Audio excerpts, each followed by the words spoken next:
Welcome to the In English Coffee Office. Today is Sunday, January 25, and like every morning, David and Alex are at the coffee machine. Morning, Alex. Please tell me this machine is actually working today. Good morning, David. It is, but the display says heating up. Classic. It's always heating up when I'm running on empty. You look like you need a double shot. Rough start? You have no idea. My inbox is already a disaster zone. I can imagine. The quarterly reviews are coming up. Don't remind me. I'm just trying to survive the morning. Well, patience is a virtue, or so they say.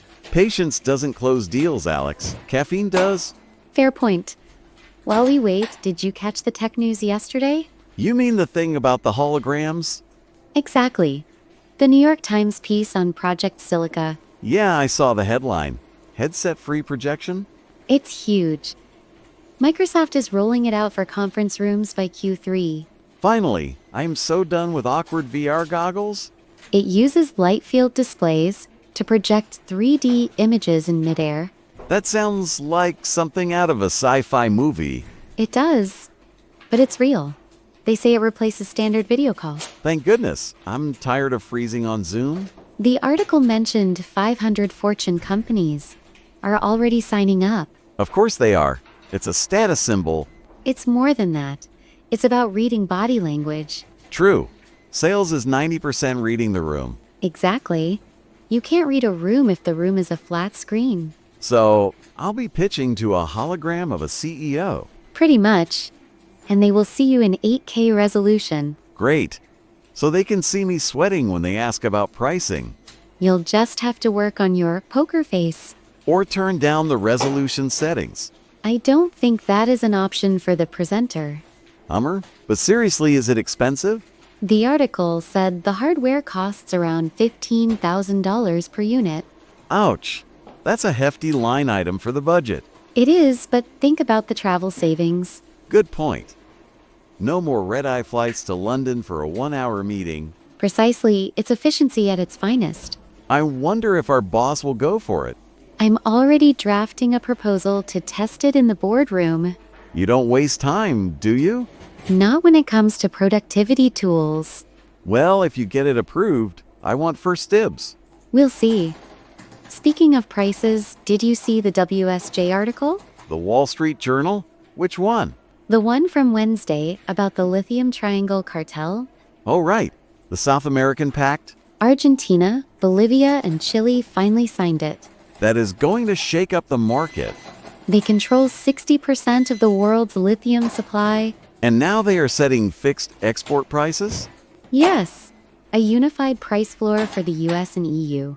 That's going to hurt the battery manufacturers. Short term, yes.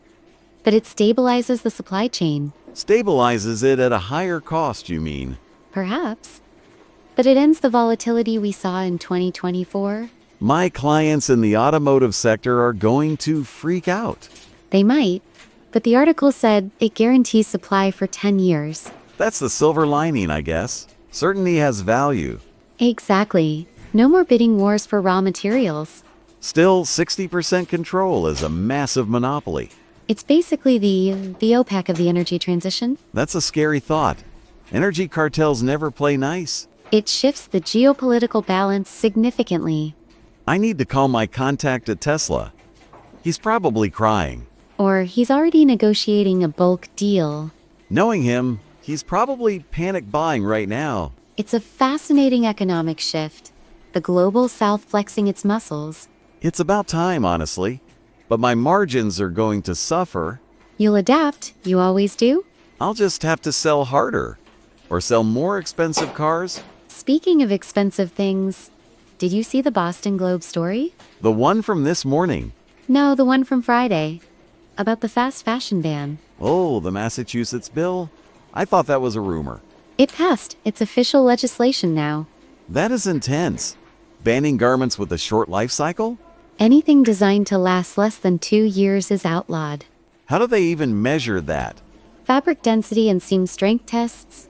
It's technical. So, no more cheap t-shirts for $5? Nope. The era of disposable clothing is over in that state. That's going to bankrupt a lot of trendy brands.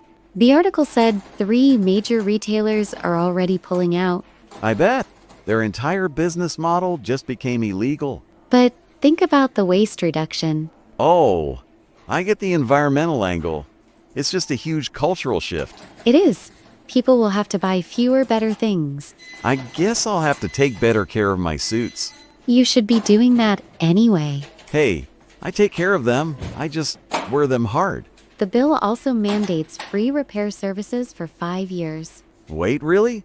The brands have to fix the clothes. Yes, if a button pops, they have to sew it back on. That is actually kind of awesome. It forces companies to take responsibility for their products. I wish they did that for electronics.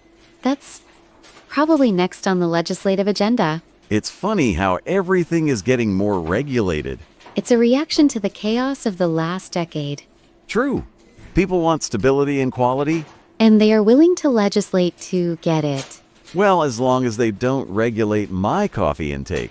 I think you're safe on that front. Good, because this machine is finally ready. Perfect timing. I have a stand-up meeting in 10 minutes.